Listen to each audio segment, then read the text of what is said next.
What's going on, everybody? What is going on? It is Thursday, March 19, 2026, and we are here a couple days early for the weekly recap. Usually I would do it on a Saturday, but unfortunately I cannot do it this Saturday, just like I couldn't do it last Saturday because I am going to be preoccupied again this Saturday, but I should be good for the Sound Off Saturday next Saturday, hopefully.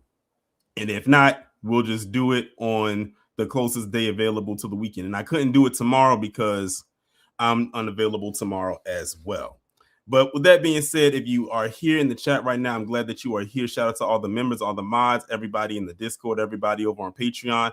And if you haven't done so already, please be sure to go ahead and hit the like button, hit the share button.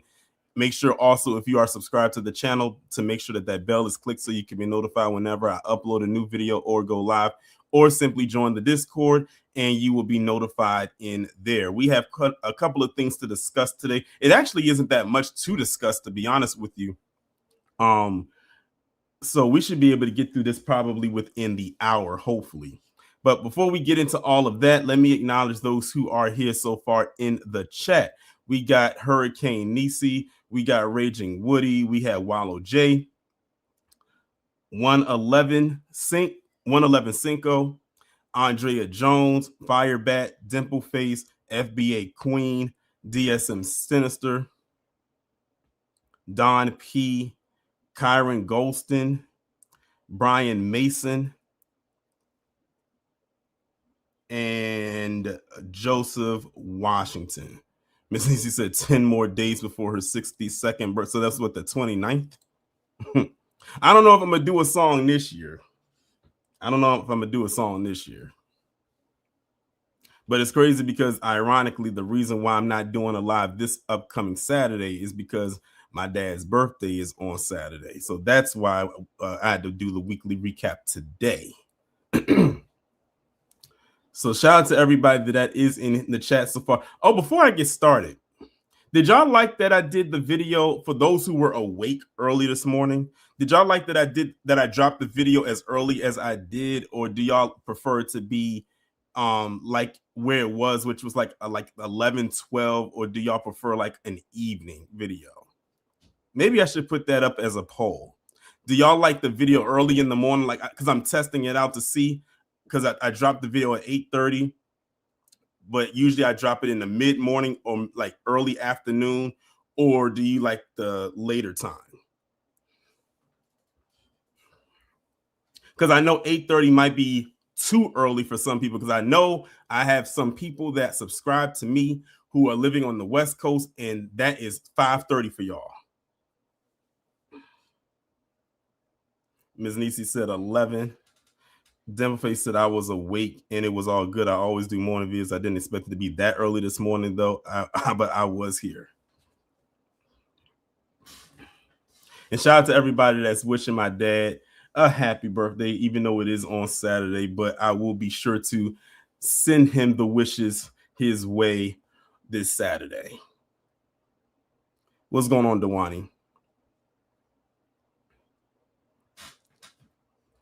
But yeah, y'all let me know. Do y'all like the early morning one? Do y'all like the mid-morning, or the late morning, I should say, which is around 11?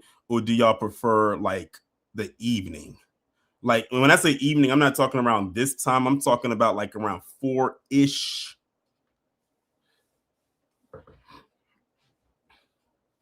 Because I put it like this. Each one serves a purpose. If I do early morning, it leaves room for me to do a live like this at this particular time. If I do mid-morning, it's still the same thing. If I do evening, then it's like, okay, if I wanted to do a live that day, I would have to do the live earlier and then the video.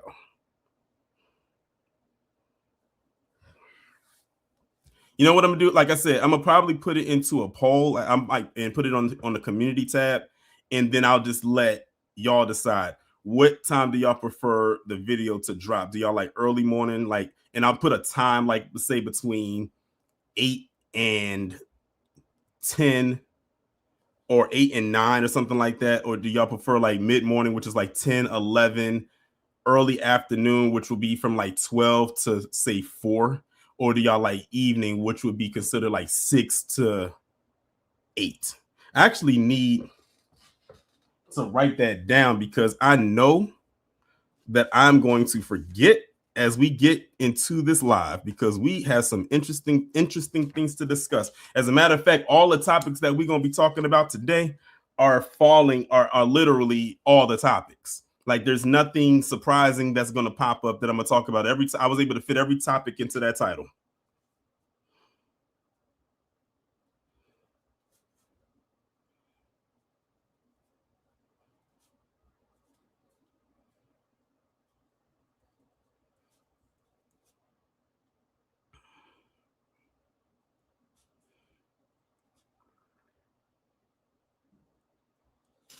All right, so FBA Queen said 6 to 8 is crowded. See, that's why I was that. See, y'all, this is why I'm going to be making the poll. I'm gonna act when this live is over. I'm gonna go and I wrote it down. I'm gonna make the poll and put it up in the community tab, and I'm gonna go based off of what y'all say. So y'all are my case study, so to speak. Stacey Miller said, "Sorry, I'm late. I was watching the Afro-Deuce court case." Yeah, I heard about that. Someone was telling me about it. They wanted me to talk about it. I'm not going to talk about it. If I do decide to talk about it, it won't be in this live because I'm still trying to get as much information about that as possible. The only thing I really know about it is that he won his court case against some crooked cops, which congrats and kudos to him because that, as a black man in America or just a black person in period in general, is not the easiest thing, as we all know. So now that I got that out the way, let's go ahead and get this thing started because speaking of people or things winning their cases or winning up something out of a case, let's start with the Michael Jackson estate. So if y'all know, about a week, maybe about 2 weeks ago, I did a whole live talking about how this family called the Casios or the Casios or whatever they prefer to call themselves,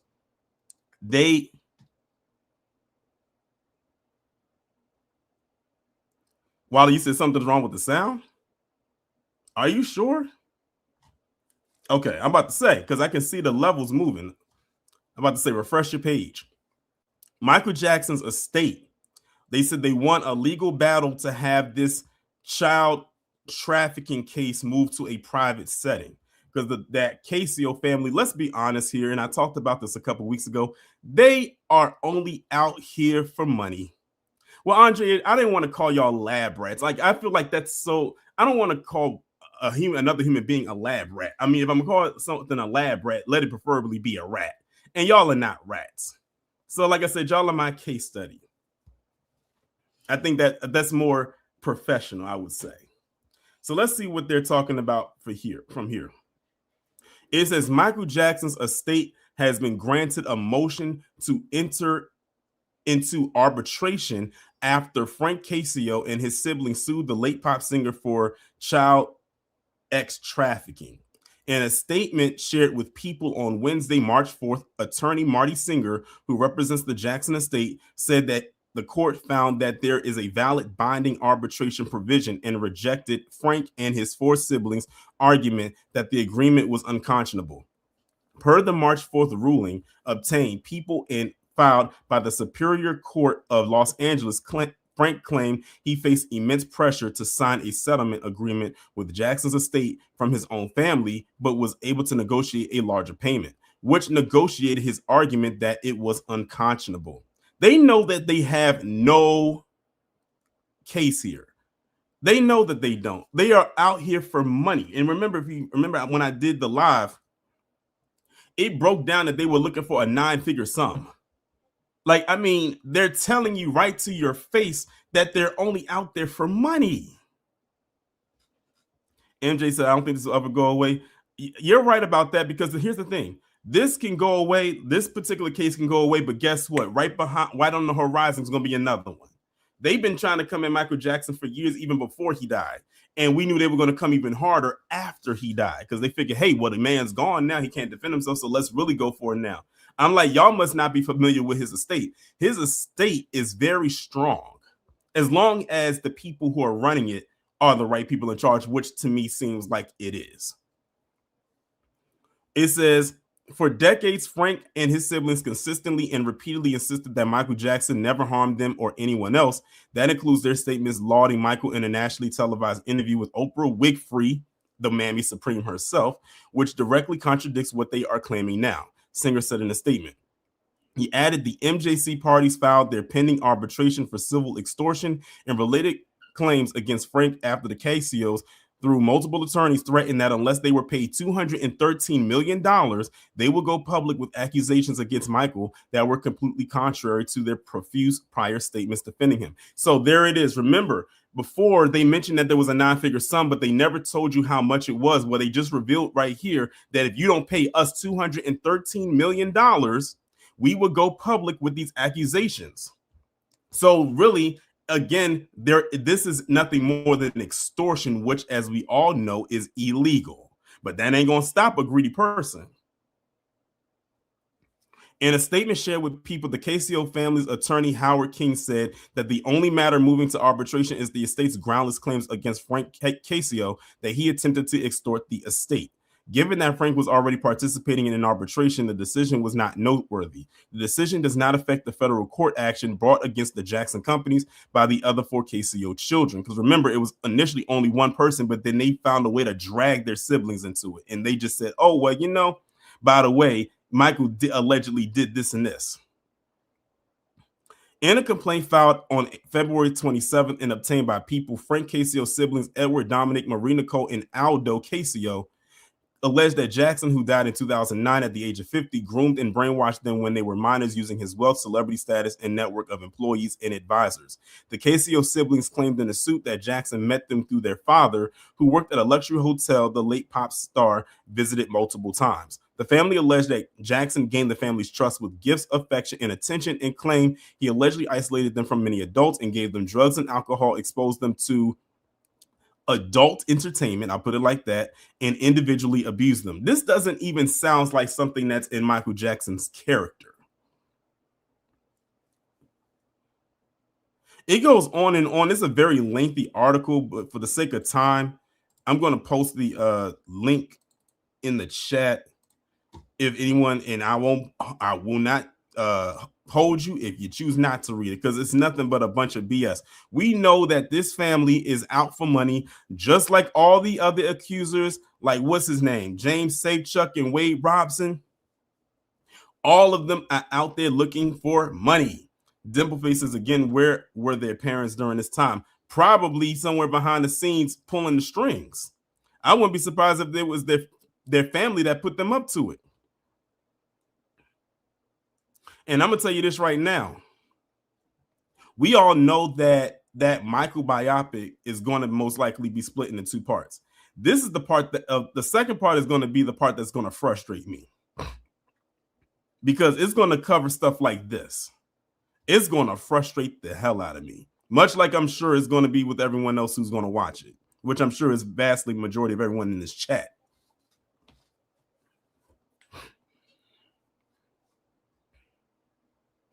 But to answer, yeah, I don't know where their parents were. Where were any of their parents?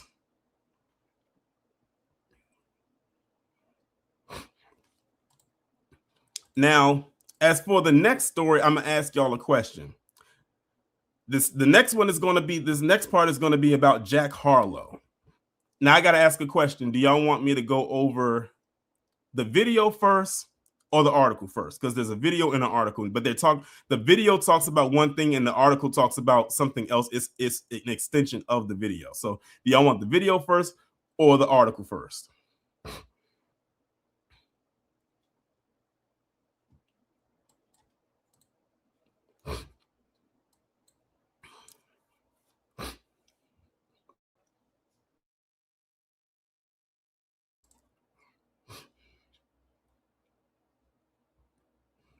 KG said, I just want to see the nicknames. Those nicknames were crazy, but they were funny though. I'm telling you, Black people, we have the most interesting imagination possible out there. You can't tell me any different.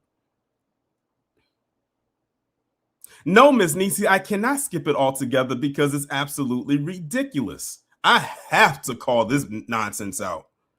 I gotta call this one out. Oh, y'all want the video first? I kind of figured as much. White rappers are afforded more freedom to change their genre. True or false? I might have to think about that. I'd like to hear your answer to Joe's question, but also then talk about what I feel is like the radical twist of what you have chosen. Well, I'll piggyback off what John's saying. John's saying you didn't retreat into a whiter genre. In fact, you arguably went deeper into I got blacker. Black music. Yeah. Deeper into blackness. Yeah. So was that conscious? Was that a little twist on the typical move that white rappers make, which is to retreat back into traditionally white sounds? It certainly made what I already wanted to do even more appealing. Mm-hmm. Absolutely. Because you like pushing that boundary, that line? I think I love black music. I love the sound of black Who music. among us? Yeah, I love the sound of black music. Yeah. And of course, I'm hyper aware of the politics of today, that safer landing spot that a lot of my white contemporaries have found. And of course, it appealed to me to do something that I felt like at a time when there's plenty of people expecting me to take some of the routes y'all are taking. Yeah. To take the route that not only might not be expected, but is also the one I genuinely want to take. So all the stars aligned in that way for me, to be honest. I'm not going to pretend like what you're talking about. I was like, I guess you're right. I knew that there were multiple things appealing about this route, but I also came to the decision, I'm proud to say, off of what feels good in my ear. Okay. So for those of y'all who don't know who the person is that they were just interviewing, that is Jack Harlow. Jack Harlow he comes from a long line of Vanilla Ices, Mark Wahlbergs, Snow, Eminem, Elvis Presley. Like y'all pretty much can put it together. He's a culture vulture. And he came in as a rapper, but really honestly, I don't know anybody like that was really messing with his music, so to speak. I couldn't even name one Jack Harlow song. I couldn't. Like if it was a life or death situation, then I guess you better prepare to put me on a t-shirt, because I couldn't name one Jack Harlow song. And now he has pivoted into the R&B route, because he just dropped this album called Monica. Now, many people are saying, we see what you did there. It's not as slick as you think it is. He called the album Monica. What if you break down Monica, it sounds like he's saying my nigga, which I'm almost certain Jack has probably said a time or a dozen in his spare time. But in this interview right here, he was saying, do you believe that white artists can they can basically play genre hopscotch based on their whiteness? And he basically gave the most politically correct and a lie of an answer, and saying that's something that he's not too sure of. Yes, it is. I mean, how many times have we seen white artists do that? They'll start in a black sound and then they'll pivot into what they consider a white sound. Pink did it. Miley Cyrus did it. Jack Harlow is definitely going to end up doing it. Post Malone has done it. Jelly Roll has done it. Ariana Grande, to an extent, definitely has done it. It's several artists out there that have done this. But this wasn't the part that made people really upset with what this interview right here. Not this part. Let me show you what really pissed people off. And that leads us into the article. Hold on, y'all.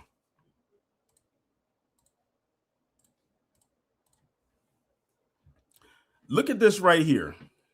Jack Harlow's Monica sales are taking a serious nosedive following Got Blacker comments.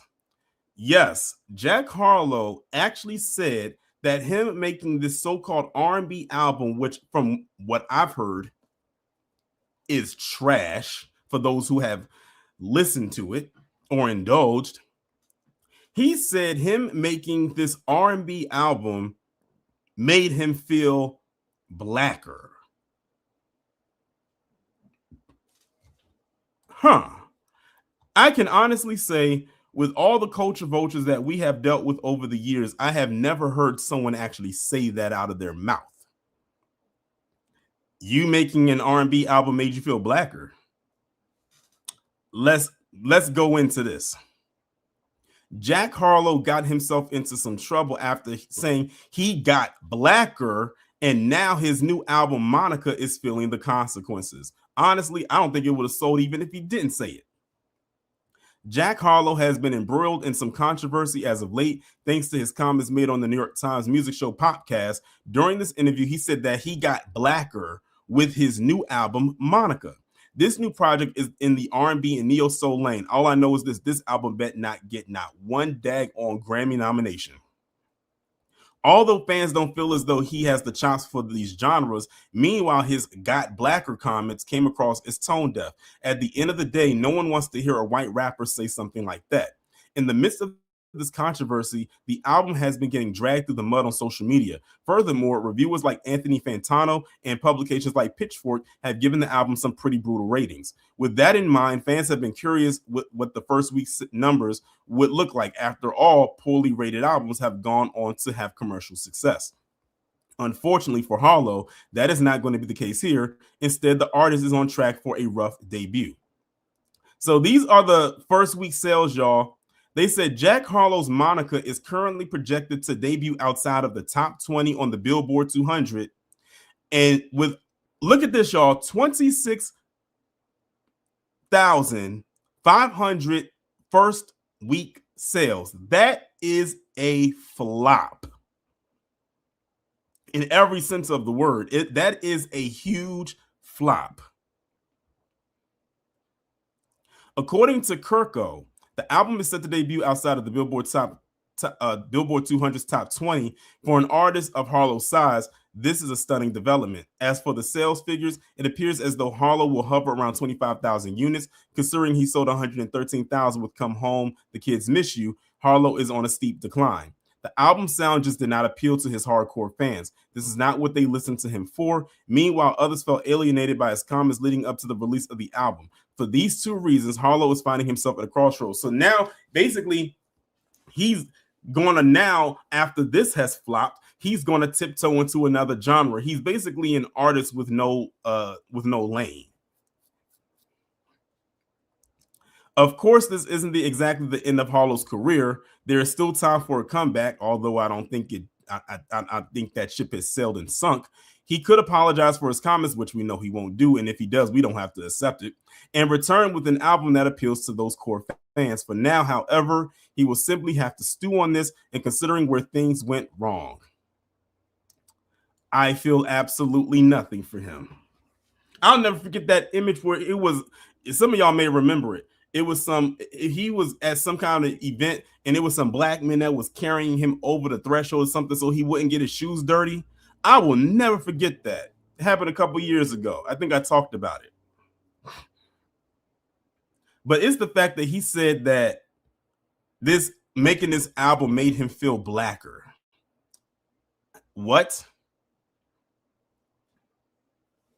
Well, I mean, this is how you tell us you're a culture vulture without actually saying you are one. No, Jay, that was Jack Harlow. Exactly, Wallow, at the Kentucky Derby. That's when it happened. He didn't want to get his shoes muddy. So it was a bunch. Let me see if I can find that picture so you can see it for yourself. Hold on.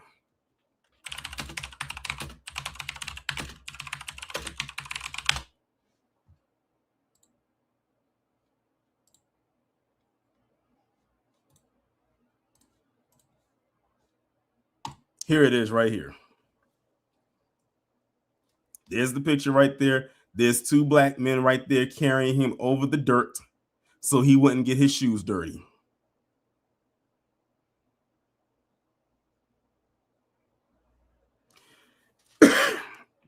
Wish I could say I was making that up.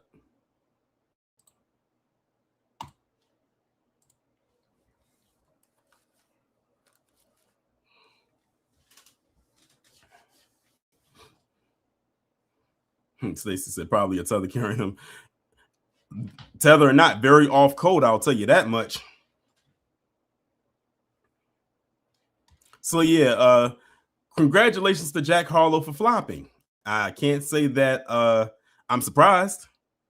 He had to know that was going to happen. And I like someone like I'll put it like this. I heard a snippet of a song from that album from somebody who was, I guess, reacting to the album, and it sounded horrible. I think the album only has like 9 tracks on it, and it's 9 tracks of mid.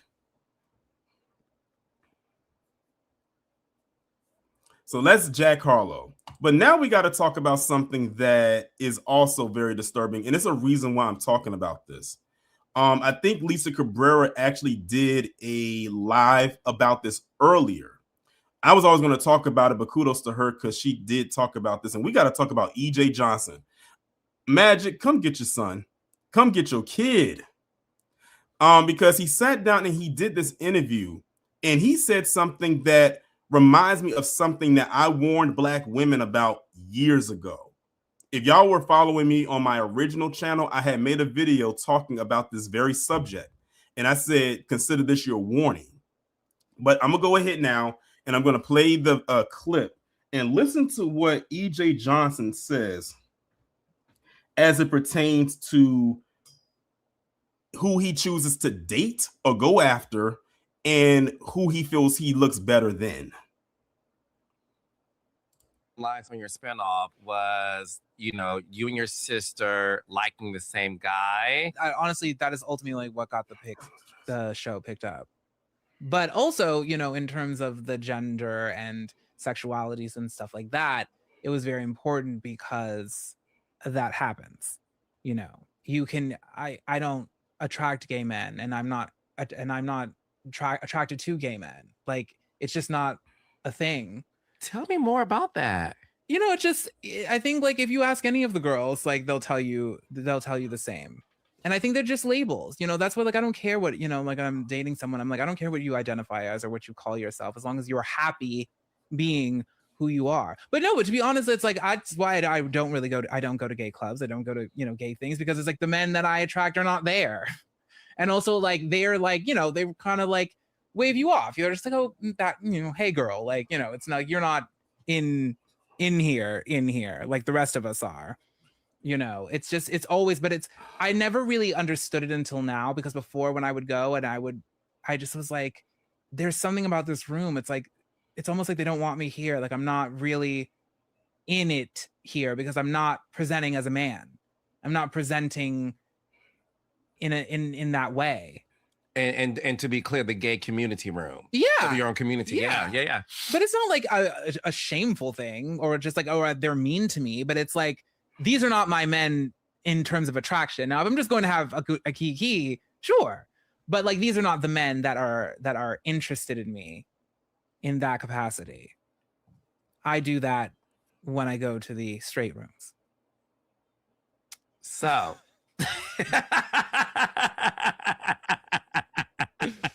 So has it always been that way for you in terms of when it comes to men?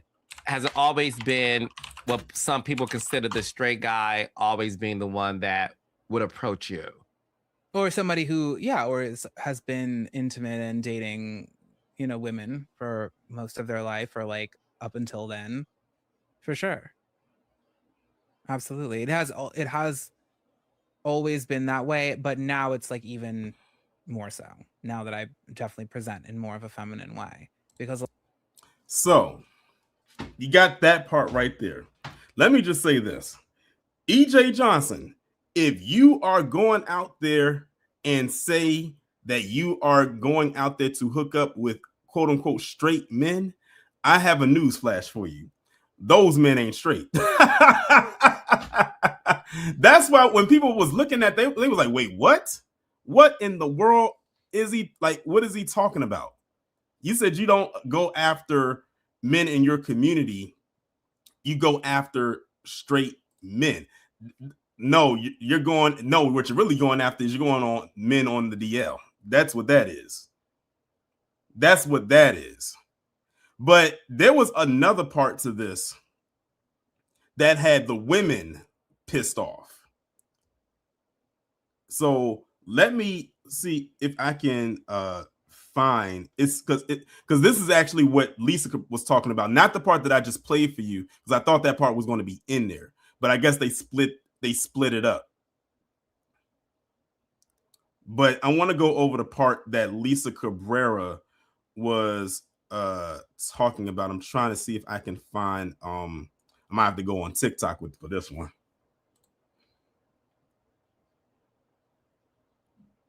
I said TikTok. I meant to say Instagram. My bad. Listen to this, and this is what I was trying to tell y'all with when it to the ladies out there years ago about when it came to some of these men in the academy and why they're feeling like they're going to try to be your competition. So listen to this right here. It's only 30 seconds. Listen to the ladies in the chat. This one, I want y'all to pay attention to this one. Especially if I look cuter than any girl does. Like, what's the problem? Like, what's the issue? And that's exactly how I apply it to myself to these days in the way that I present, like in my, in my feminine regalia. I've always been a feminine being, and like that's just like how I best express myself. But I'm like, listen, I'm out all the time, and like I'm killing a dress and no one else is. Like the girls in the room are not doing it. Like they don't look cute. They're not dressed to any nines. So, I love it. Okay, so y'all just heard that. Years ago on my original channel, I did a video where there was a panel of Black women, and it was a panel that was for Black women only to discuss something. But up there, they had a haughty member who happened to be Black.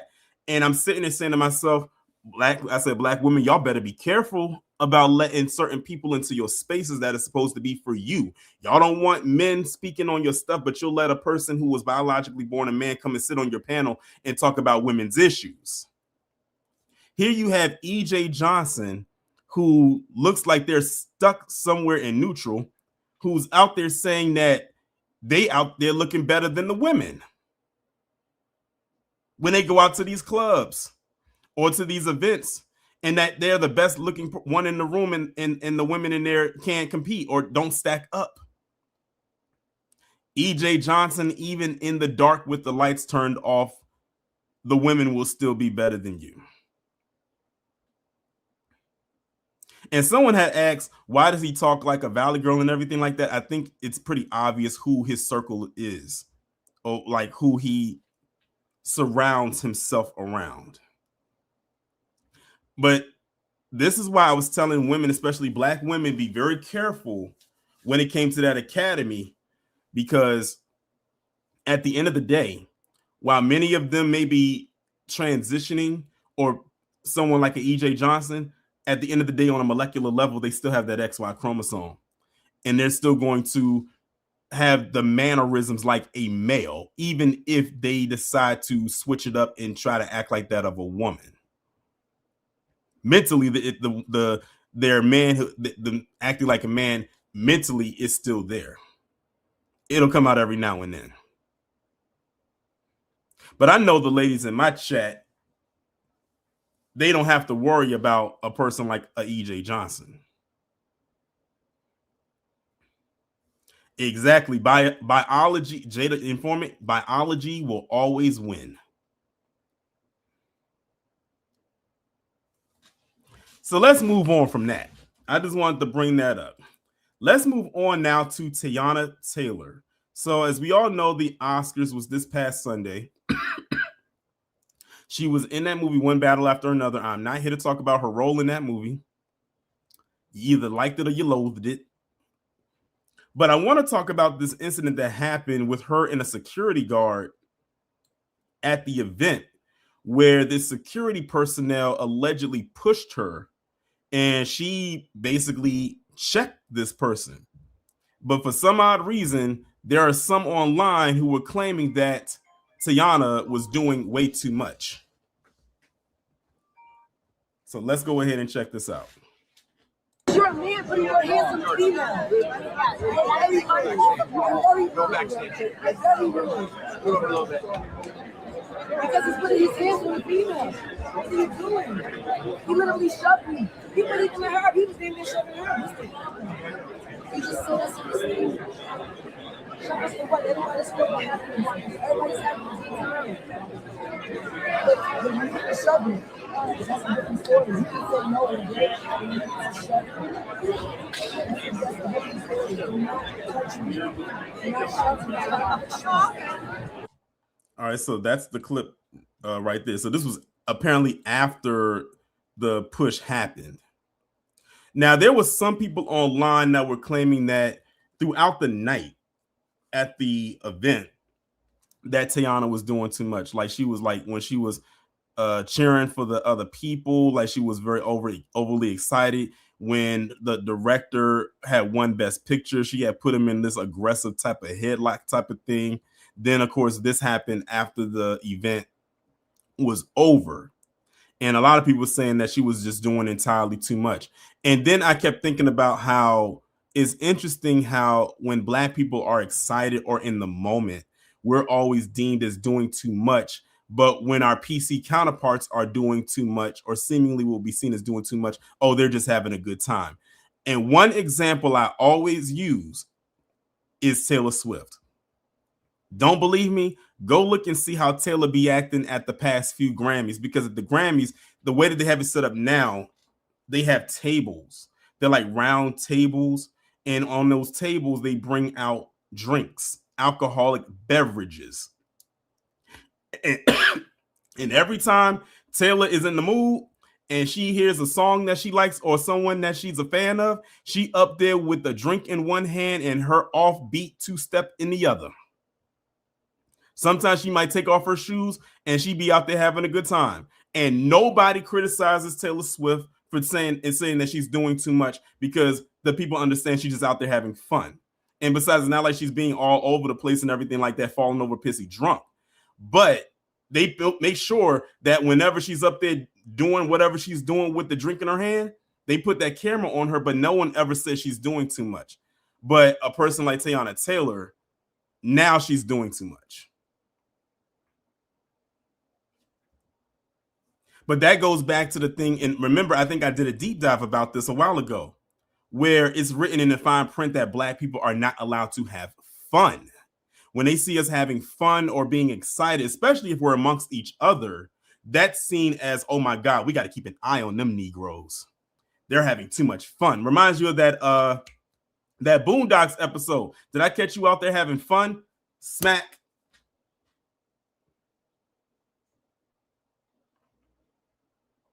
Exactly, Mr. Williams. He said, just like when it comes to us celebrating our football touchdowns, they started penalizing us for it. Chad said Taylor stiff. Hey, that's the best way to put it. It's crazy. Even when she's a little lifted, a little lit, she's still stiff. That's crazy. Usually that's when you're most loose. But yeah, like I said, she was just like, Teyana was just having a good time. That was her first time going to the Oscars. She was nominated. Her movie was nominated. She was just having fun, because who knows, like, when's the next time she's going to be in an Oscar nominated movie or role, or even when the next time she'll be there. Not saying she won't come back. She might go next year, but that was her first time going. So they made it seem like the woman went and did something like to somebody that could have got her kicked out.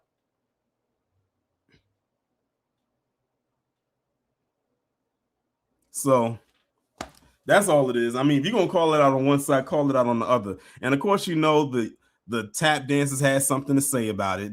And I don't have to say any names. Y'all probably can think about who I'm talking about.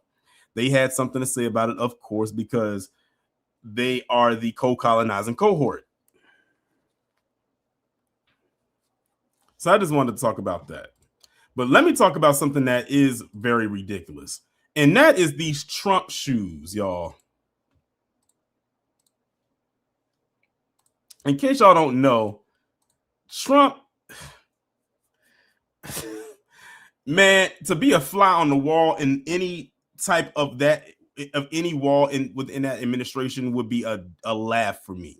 So in case y'all don't know, Trump made it mandatory, or he drew up some policy that the people in his cabinet had to wear these shoes. And he brought them these shoes and they didn't fit. They were either too small or they were too big. let me go ahead and play this quick video for y'all right quick. Have a dress code.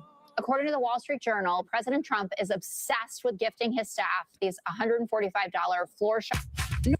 Oh God, freaking ads. Hold on, y'all. Leather Oxford shoes and quote, all the boys have them, said a female White House official. Another joked, it's hysterical because everybody's afraid not to wear them. Jesse, the best part is that they wear them even when they don't fit. Like Marco Rubio has like a 4-inch gap in his shoes. I can't comment on the size of Marco's feet. It wouldn't be right. But this is what the president does. I used to wear these really English spread collars on the air, and it used to really piss off the president. And he'd see me and he'd go, Jesse, your collar is so spread, it looks like it's going backwards behind your head. So he bought me a bunch of shirts with a normal collar. Wait, what? Just like one shirt. And then so I felt like pressure to wear it, but it was too big. But now I wear normal collars. But he was right. My English... All right, we don't care what Jesse Waters got to say. We was just talking about the shoes. We didn't tell you to go into a whole backstory. Let me see if I can find a picture of these individuals wearing these shoes, because it is ridiculous. Y'all, okay, let me see. I think this might be Marco Rubio right here. Look at this, y'all. Check this out. Look at this. Let me zoom in a little bit. Look where my cursor is. Look at that. Look at how much space is in these shoes. Now, the name of the company is called Floor Shine. And that's where Trump ordered the shoes from. He ordered all these shoes for all his staffers without asking them what their shoe size was. He just ordered them. He looked at their feet and he based off what the size of their foot was and just ordered them. So some of them were too big, like this one. It was another one I saw that was too small. I mean, his ankle meat was literally draping over the side of the shoe, and they wore them. I'm like, what in the world?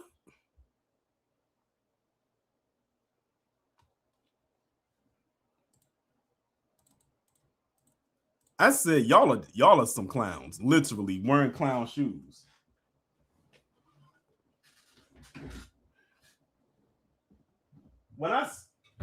When I saw this for the first time, I was cracking up.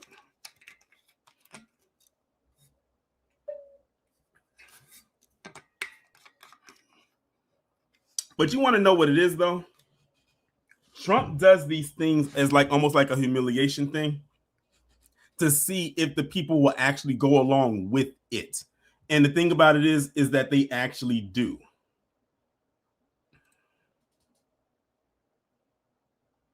I'm trying to see if I can find a picture of the one whose shoes was too tight. Oh man, somebody had posted up a picture with Marco Rubio wearing these shoes right here and called it Footloose.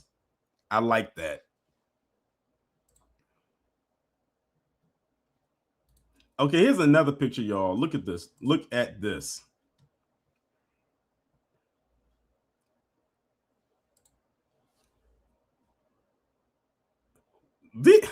Y'all, this is not Photoshop. Look at their feet. This is not an exaggerated image. This is a picture taken in real time, and it was not modeled. It was not altered. They either too tight or too big.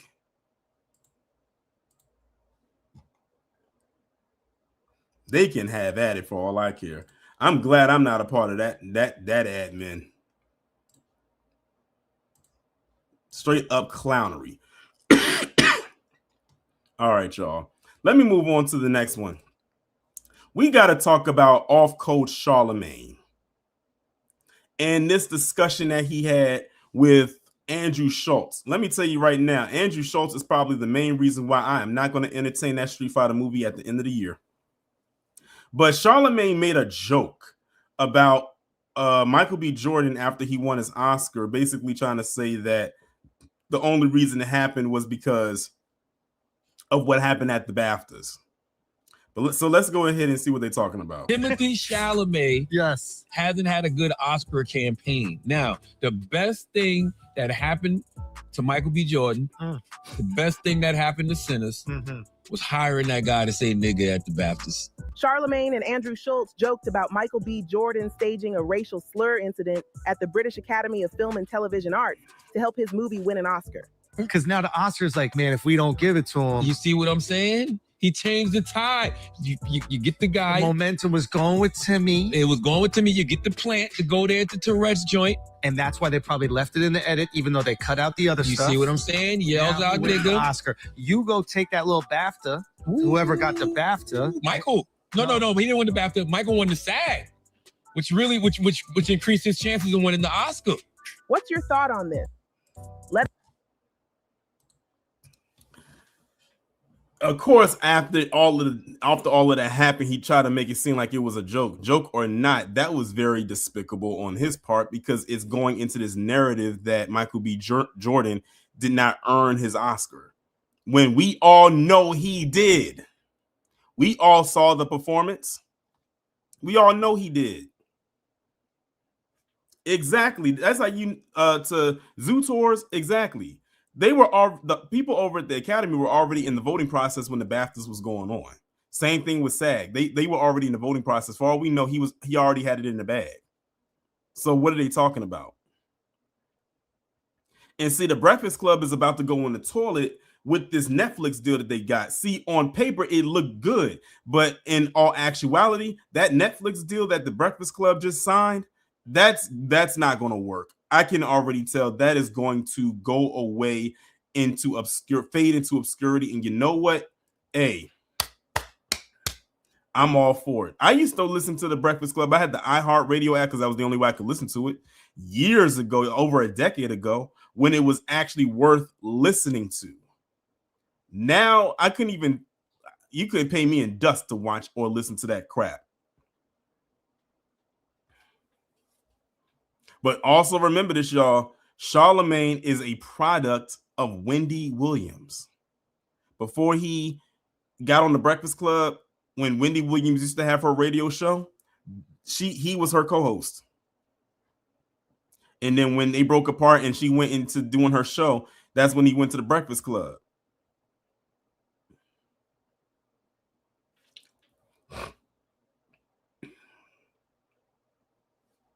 But that's just Charlemagne being a hater. And that's for Andrew Schulz. I already said my piece about him. Can't stand the guy. And like I said, he's the reason why I'm not seeing Street Fighter. And I actually kind of, as campy as that movie looks, I kind of wanted to see it. But then I realized Andrew Schulz is in this. I can't watch it. I'm sorry. I cannot entertain anything Andrew Schulz is a part of. Because that whole diatribe he went on with Kendrick for the latter part of a year or so was absolutely ridiculous and unbecoming of a grown man. That too, Zoo Tours. I truly believe he is staunchly anti-black. Now he up there trying to cop pleas, talking about he don't support Trump anymore. It's amazing how they don't support him anymore now that they see the forest from the trees. We tried to warn y'all, but hey, it is what it is. Now let's get on to the last story.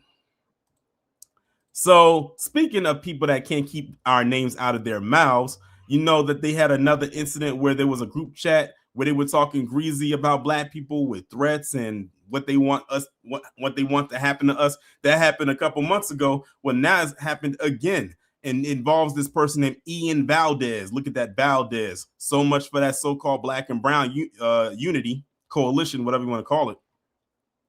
Is his leader of the Florida International University chapter of the Conservative Youth Group, steps down after offensive messages published in which members used N-word more than 400 times. And they got the transcripts too. The president of the Florida International University's Turning Point USA chapter has resigned after a series of racist, anti-Semitic, and homophobic group chat messages were leaked, according to the Miami Herald, which obtained and published 2.5 weeks worth of WhatsApp logs dating from September and October 2025. Participants in the TPUSA group used the N-word more than 400 times and issued a string of slurs against Black, Jewish, gay, and disabled people, and also referred to women as whores, invoking Nazi lore. The group has since posted a statement on Instagram announcing that the chapter president, Ian Valdes, has resigned.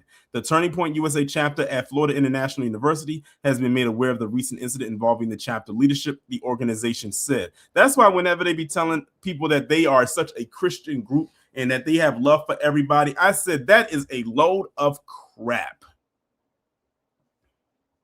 It says the chapter president has stepped down from leadership, turned over the social media, and we are currently reconstituting our leadership team. Our chapter remains focused on fostering constructive conversation, supporting our members, and continuing our mission of engaging students in meaningful discussions. Miami-Dade County Republican Executive Committee Abel Carvajal reportedly started the chat last year following the assassination of TPUSA co-founder Charlie Kirk, who was shot dead by a rooftop sniper while addressing students at an outdoor event on a Utah University campus.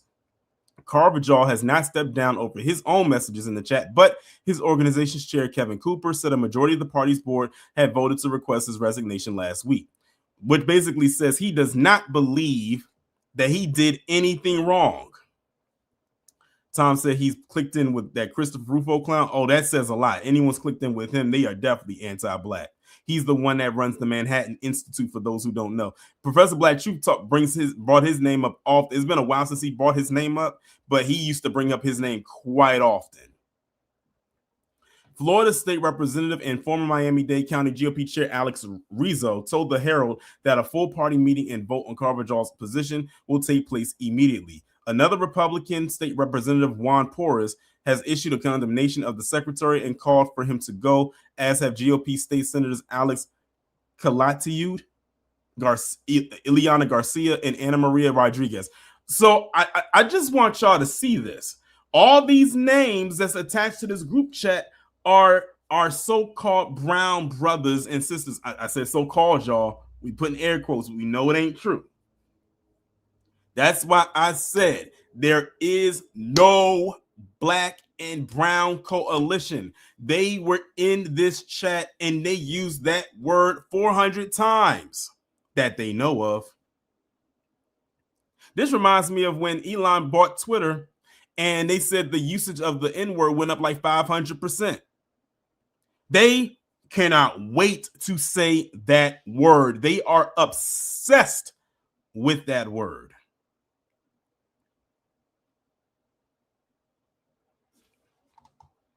It says Carvajal, however, has refused to budge, telling the Herald over the weekend, no action has been taken to remove me from the board. If you have been told otherwise, this is a blatant falsehood. I've received the support of countless members of Miami-Dade Executive Committee who have known me for several years and know who I truly am. Oh, we all know who you truly are.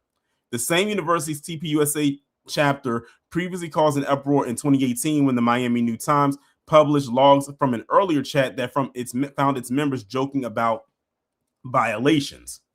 A similar scandal erupted last fall when Politico published 2,900 messages posted in a Young Republicans Telegram chat in which its members described SA as epic, made light of the Holocaust, and praised the stash. Vice President J.D. Vance duly defended the group during an appearance on the ongoing Charlie Kirk show in October, saying the reality is that kids, he called them kids. Remember that? He called them kids, and these were all grown adults. Do stupid things, especially young boys. They tell edgy, offensive jokes. That's what kids do. Mind you, all these so-called kids were over the age of 25.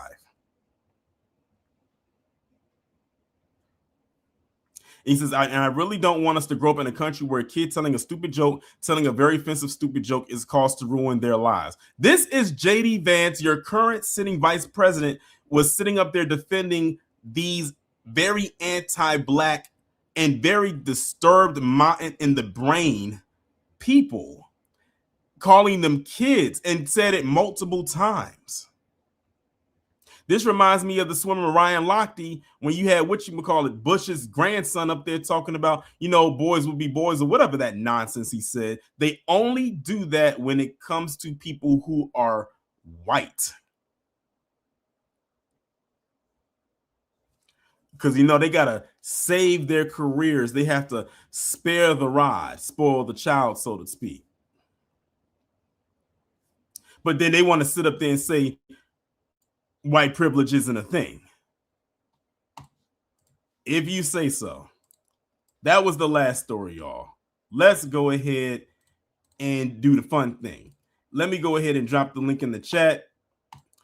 And y'all can come on up. and speak on these topics.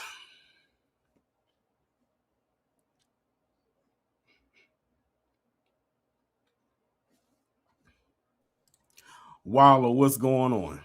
What's going on, Torian? What's going on, everybody in the chat? That whole Michael Jackson situation, I'm talking about that first real quick. It's like ever since that man been gone for 17, almost 17 years. And these folks still trying to get money out of this man. This man's not here no more. And if he did all these horrible things that y'all allegedly said he did, why are you trying to get money from his estate? Automatically, that's why they said, nah, we got something for that. But yeah, that whole Michael Jackson stuff, I'm still gonna go watch the movie next month. I'm ready for the movie.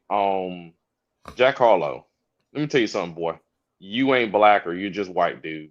Like I never fuck with your music, never care for it too much. When he really turned me off, when he said he didn't know when who was it? Hot 97 had him on, and they was playing Monica. No, not Monica, it was Brandy, and he didn't know who Brandy was. But yeah, I remember that. Yeah, like I was like, how you don't know? You say you like black people, but you don't know who Brandy is? I automatically who knew who that was, and Brandy had to clap back on his ass. No, it wasn't also too that he said he didn't know that Ray J was Brandy's brother too. I think he didn't know that. Yeah, he didn't know that neither. I was like, bro, you don't know that neither. That was a running gag back in the day. We always used to say Brandy's little brother because we know we used to call him by his name. Yeah, that was a listen. If you were in the black community, especially like back in the 90s, like when Moesha was on, and he would sometimes appear on episodes. He was even in a couple of her videos back in the day, especially on her first album. We would always call him Brandy's little brother because we honestly knew him as her brother, but we didn't know his name until we found out who he was. But that was always a running gag back in the day. Yeah, he I think he always tried to get out of her shadow too much, but it was what it was. But man, all these other stories. It's unfortunate that it took a whack X tape for that to happen. Yeah. Unfortunately, and we saw what came of that. Yeah, so I'll land my plane there, Torian. Y'all have a great day. Be one. All right, next up we got AW1. What's going on? What's going on, chat? What's going on with you, Torian? Doing good. That's good to hear. Yeah, you ain't lying about white privilege, man. They like to deny it. It's funny, like when they blame us for stuff, like you said, it's all of us, even the immigrants. But then when it's like with the Charlie Kirk assassin, shot, getting clipped in his neck, they can just switch it to it's the libs that did it. Yep. And even though he grew up in a Republican family, but I mean, I'm not getting into that. But see, the point is, they could just do that. And when I saw that it was a white guy that did it, I said they were mad. Myself, when I saw, well, I'm sure they were, but when I saw that, they were hoping it was a black dude. I said that they are going to try to spin this because I remember what happened when the attempts were made on Trump. They did the same thing. Whenever it is a white on white crime issue, whether it's an attempt or the deed went through, they'll always try to deflect away from what it is. But if it's a black person against another black person, they're going to hit it with the black on black crime. Or if it's, say, the Carmelo Anthony, Austin Metcalf thing, they will blow that up and say, oh, black people are being anti-white. Like they always do that. That's why I had to put that video up this morning, right there, and that's why I wanted y'all to see those comments because I knew they was going to deflect away from it, which they did. Of course. Yeah, and don't forget Vince McMahon literally hitting someone with his car and got off lightly. Yeah, I saw that. Who else could do that? But I'm sorry. Go ahead. Answer your question. I'm sorry. You good.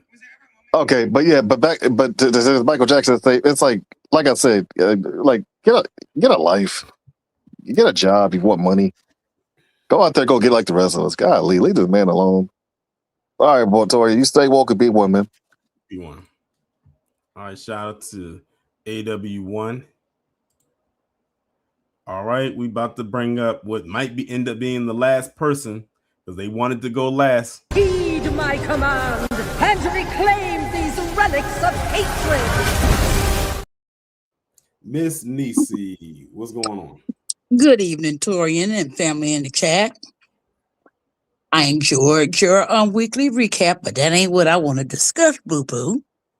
I want to discuss episode 7 and 8 of Cross. I thought we was gonna wait for Sound Off Saturday to do that.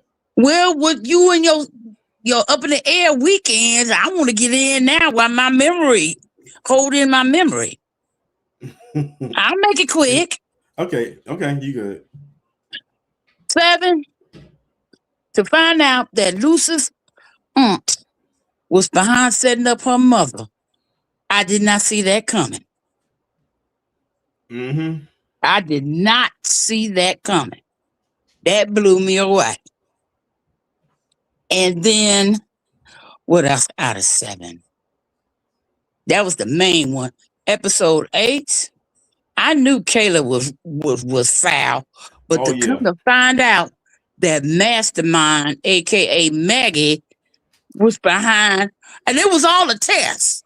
That's what messed me up. They were testing Kayla. Yep. But then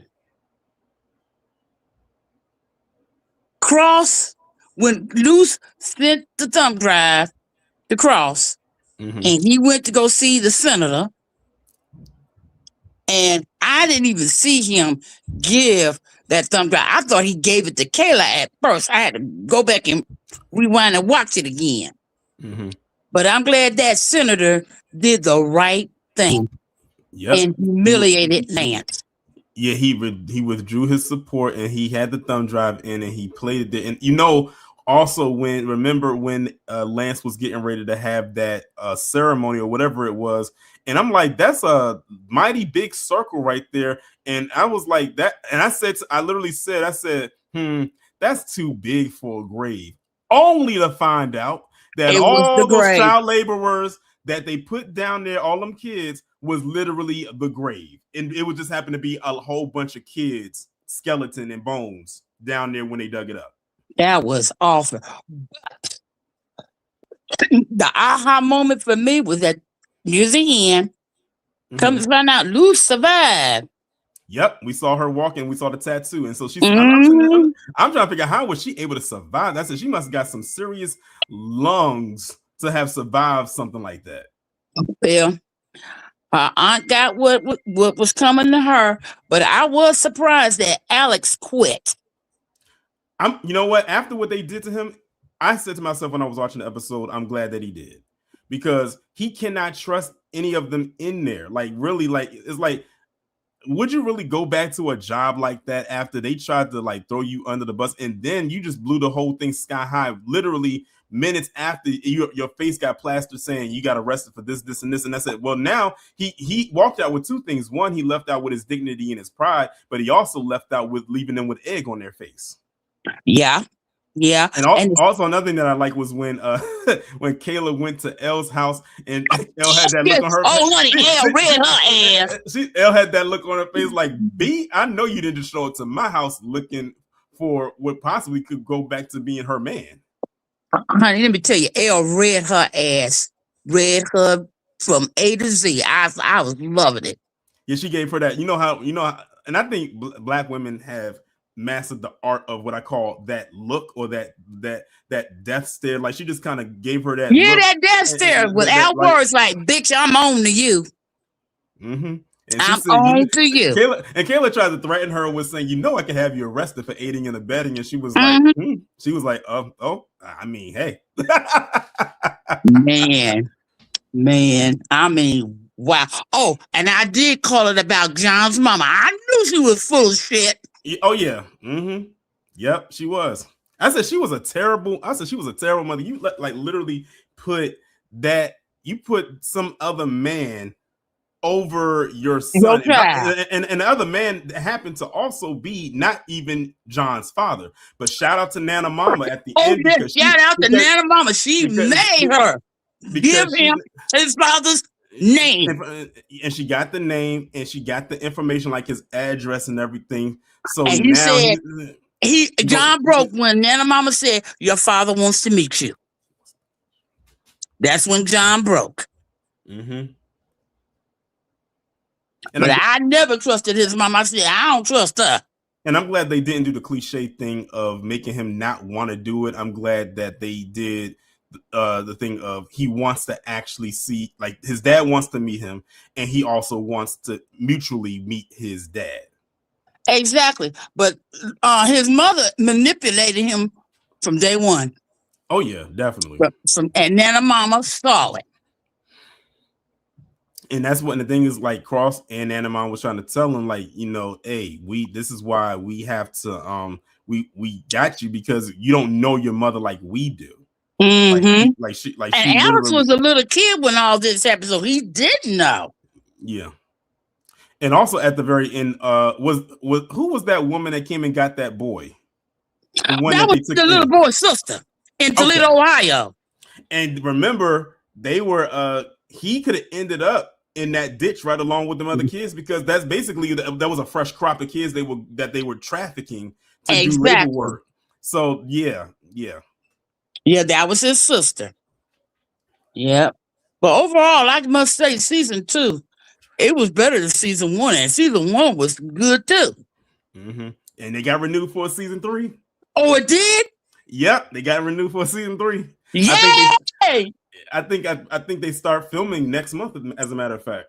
That's wonderful. Well, that's all I want to discuss. You have a blessed day, and happy early birthday to your father. Appreciate it. I'll tell him. All right, B1. All right, shout out to Miss Niecy. All right, next up we got Miss Stacy. We going from Miss Niecy to Miss Stacy. What's going on? Hey, can you hear me? I can hear you. Oh, okay, good. Because I have it on this Bluetooth speaker thing, and I'm working. So what I wanted to say was just 2 quick things. First, about the shoes. I'm sorry. It just reminds me of when they showed that picture. When you showed that picture of Autumn in the sitting together and they all got the shoes on. It just reminds me of Dr. Evil. Like everybody's afraid to say something. They're gonna press the button and they're gonna fall out their chair. I was like, man, I swear this looked like a Dr. Evil scene. And then the other thing I was gonna say was what kills me about these white tea folks is the nerve. They got the mitigated gall to feel like they're oppressed because they can't say the N-word. It's like they're mad. It's like that one thing they just can't have, and have the nerve to think we're privileged because we can say it and they can't. And the thing is, when we do say it, we're not saying it with the ER, they are. And it's like we're not saying it with the ER, but that's what they're saying. Right. And it gets on my nerves every time something like this happens. And you got Matt Walsh up there, the king of whiny white men himself, crying that he can't say that word. Matt, you are a grown man. We do not care if you say the word or not. However, if you say it to the wrong black person, we can't be responsible for what might end up happening as far as consequences go. Right. It's like, why do you want to say it so bad? And because it gives them a rush, because it makes them feel like they have some kind of hold over us, as if that word is gonna like really make them feel like they're in power. That's really what it is. It's a power thing for them. Yeah, you know what I was imagining in my head? Training day, and you know how. It's funny because it's funny because I was listening to a commentary about Training Day earlier today. Wait, the way Denzel would say it, it just sounds so cool. And can you just imagine a room full of like preppy college white tea boys going, dude, I'll give you $100 if you say it. Like you say it first. Okay, wait. I wouldn't be surprised if they did try to offer somebody to say it. Like just because it sounds so cool, like dude, that just sounds so cool. Let's do it. Like, or one of them going to, I'll totally suck your freaking dick. I'm sorry, I shouldn't have said that, but I can't help it. In my mind, I'm imagining these sorry ass fools just over one word. It's like, dude, do you realize how pathetic y'all are?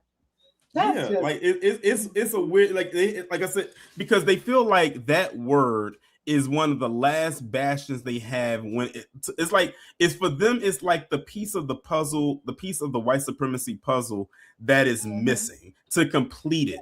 and they feel like they want to say it. What it is, they want to say it with no repercussion. They want to be how it was back during Jim Crow and even before, when their clan ancestors were able to say it with like it was nothing, like it was just saying any other word in the dictionary.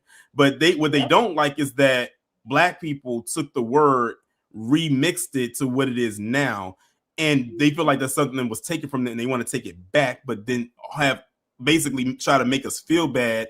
Or like I said, it's a power move.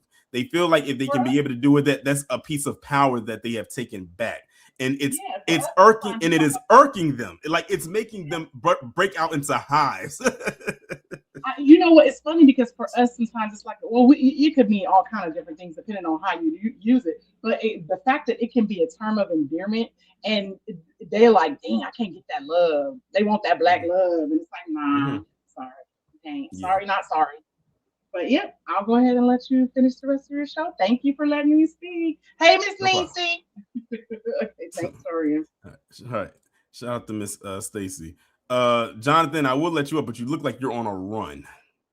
I need to let you catch your breath right quick.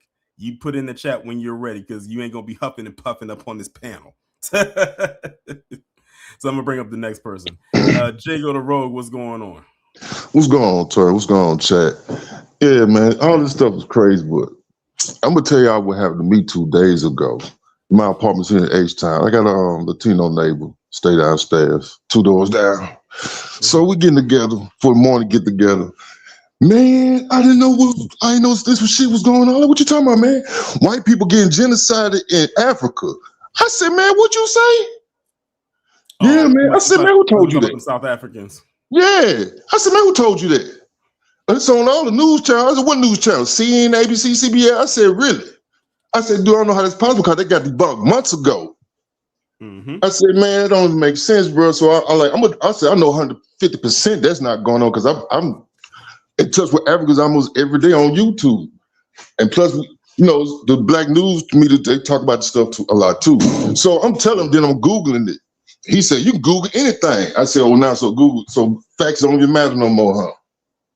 Just that quick. Because as a matter of fact, the latest I heard as it pertains to them is that they were leaving the States because they said it's not what they thought it was going to be. They said it was too expensive, and it was something else. Basically, they realized they lived a much better life over there in South Africa. And I've read or looked at some commentaries from Black people who live over in South Africa. They was like, they practically live in some of the best homes. They got mansions, they got land, they drive some of the better cars. So they're trying to figure out, where is this so-called oppression? Remember when I think it was the president of South Africa had that sit down with Trump last year. He was like, what genocide are they facing? He's like, I'm over here all the time. Like, what genocide are they? If they were dealing with some like genocide, I wouldn't know about it. As a matter of fact, I wouldn't even be over here talking to you about it. I would be trying to get this thing like taken care of in my country. So they like, what, like, where's this coming from? And it was all one big lie. What they were trying to do was trying to bring them over here because they need the numbers. That's all that was. Remember when I was talking about how when they was trying to like bring all these other people from other groups over here, but they had to look a certain way. They need the numbers. So if you are pale skin, blue eye, blonde hair, you're fine. Why do you think they went so hard for that Irina Zarutska chick after what happened with her? She was a Ukrainian refugee. She wasn't even American. She wasn't even over here that long, but they went hard for her as if she was an American citizen. Like they went. And then the optics of it, because it was a Black man that did it. And the same thing with Shiloh Hendricks. That woman is not from here either. I forgot what nation she's from, but she called this little autistic boy the N-word several times on the playground, and they almost made her a millionaire. So when they be sitting up there talking about America first, this and America first, that, they're very selective with that. They're very, very selective with that. So that's why I keep telling y'all, it goes back to the movie Sinners. Remick the Vampire. He was Irish, but he recruited when he bit the two clan members. They were American. He didn't care. He didn't care that about their whiteness. He just needed them. He needed to use them as a vessel. And they were against him because he wasn't an American white person. He was Irish. So, but the thing is, once he got a hold of them, it didn't matter. They then now became family. Now they're all working together against who our main protagonists are. So I keep telling people that America First thing, that stuff goes out the window when it comes to anti-blackness. That goes all the way out the window. Yeah, it's crazy. Yeah, but that conversation didn't end there because I went a little bit further. I said, now it's kind of crazy that all this going on.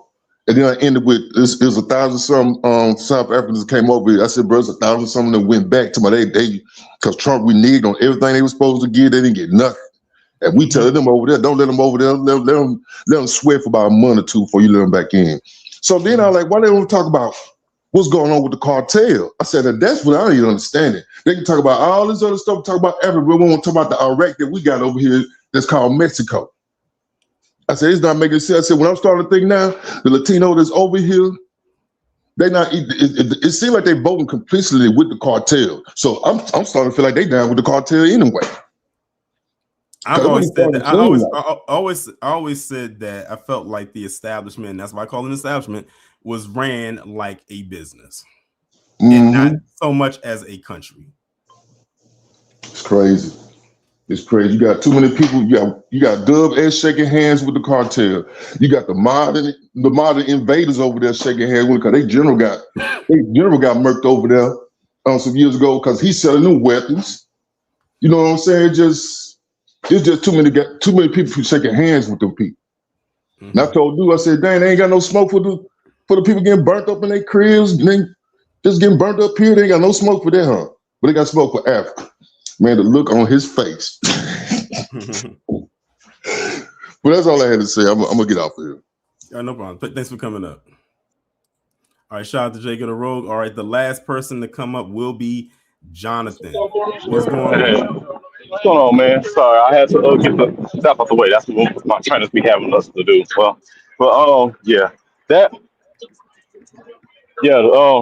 But for funniest part is, you know, if you call them kids, call their babies the crack word, you're gonna.